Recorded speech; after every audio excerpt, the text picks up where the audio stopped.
What's going on, y'all? How's everybody been doing? So I'm gonna help you guys out, give y'all some advice, because I've had a few of you guys, and I'm sorry I took so long to get back to you. I'll get some of you guys that'll say that you have the experience, but you can't get a call back, or they just flat out won't hire you. I'll explain to you why that might be. And I'll also explain why some of you guys flat out don't get a call back at all. First and foremost, I will tell you, LTL, depending on where you live, it can be hard to get on. A lot of times with these LTL carriers, drivers will get on and they'll stay 20, 30, 40, maybe even 50 years. The point is, a lot of these people come and they don't leave. That's why a lot of times, especially with the line haul, you'll notice a lot of times that the drivers are older. A lot of them have, 20, 30, 40 years they've been with the company. So before you apply to these carriers, guys, you need to first ask yourself, do you qualify for the position? Ask yourself this, like, say you were the person that was looking to hire somebody. Would you hire somebody that didn't meet the requirements, that didn't even take the time to read the job description? Would you hire that person? So needless to say, if it says you need a year experience, don't try to apply if you only have 3 months experience. If it says you need this endorsement, don't apply if you don't have it. Now, speaking of endorsements, if you want to get into LTL, you're gonna need your hazmat, you're gonna need your tankers, you're gonna need your triples and doubles. Let me jump back to the tankers.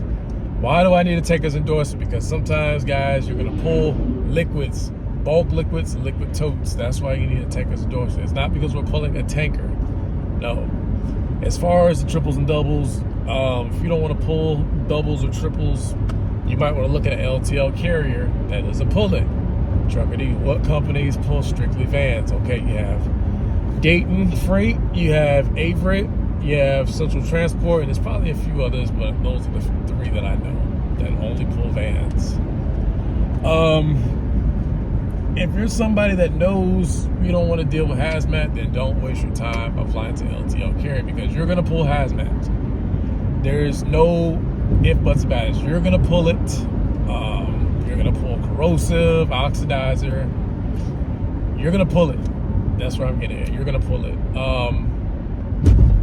Another reason why you guys may not be getting a call back is you don't have enough driving experience. Now, some carriers are going to say, oh, they'll take you with 6 months. They might say they'll take you with a year. Ultimately, it's going to boil down to what that terminal manager wants. We'll use the carrier I'm at for the line haul. And this might vary for some terminals, but it's going to say you need a minimum of a year experience. But a lot of them, they won't look at you unless you have at least 2 years or more. Another thing, if you have a restriction on your license, that might be another reason why you're not getting a call back. Now, a lot of these companies are switching over to all automatics, but there's carriers out there that still have the 10 speeds hanging around. You have Old Dominion, you have Estes, you have Southeastern. Now, let me speak on the carrier that I'm at Southeast. When you apply under the, I think it says requirements or qualifications, it's not going to say you must know how to drive a manual, but a lot of these terminal managers, they're not going to hire you and take you on if you have that restriction. I want to mention too, when you take your road test at Southeast, it's a good chance, and I mean a good chance, that it will be in a manual truck. Now, there's also some terminal managers out there that will still hire you with a restriction. Now, it just depends on how bad they need drivers, or it just depends. But what they're going to most likely do is put you through the driver trainee program, meaning they're going to basically work with you to get it off. So ultimately, you're still going to have to get that restriction off one way or another.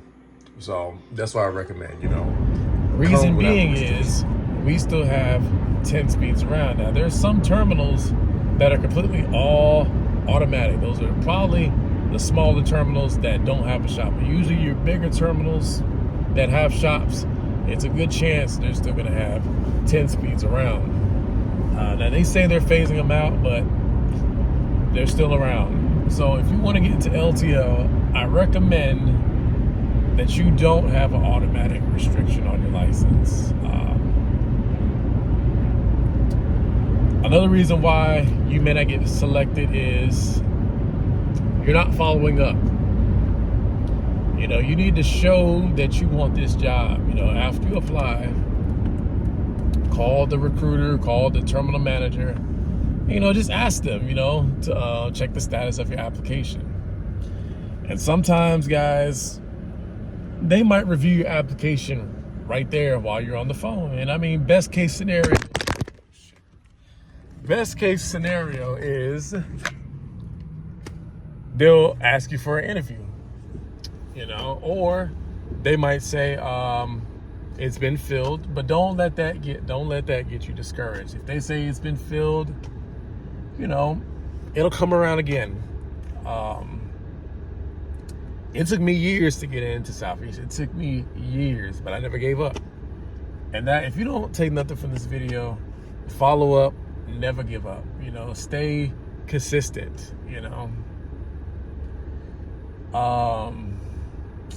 yeah, the overall point of this video, guys, is make sure you qualify for the business that you're applying for. Make sure you follow up. And that's pretty much all I can tell you. Oh, I did forget to tell you this.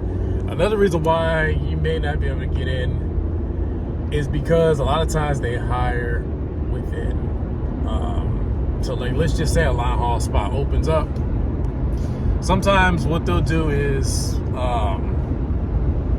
like say a line haul spot opens up. Sometimes what they'll do is they'll post it in-house, meaning anybody that's, in the city, if they want it, depending on if they're in good standing where they sit in seniority, they might be able to get it. Now, if nobody wants it, then of course they'll post it, on the career tab, and it's up for grabs. And another reason too is sometimes they want somebody that doesn't have, that hasn't job hopped. So if you're somebody that job hops a lot, chances are they may not take you on.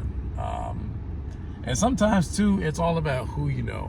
So if you know somebody in there, in the company that you want to get on, maybe they could put a word in for you. And that might help. But the point is, stay consistent, make sure you qualify. As I always tell y'all, thank you to all my day one subscribers. Thank you to all my new subscribers. Appreciate all of y'all. Y'all take it easy. Stay safe.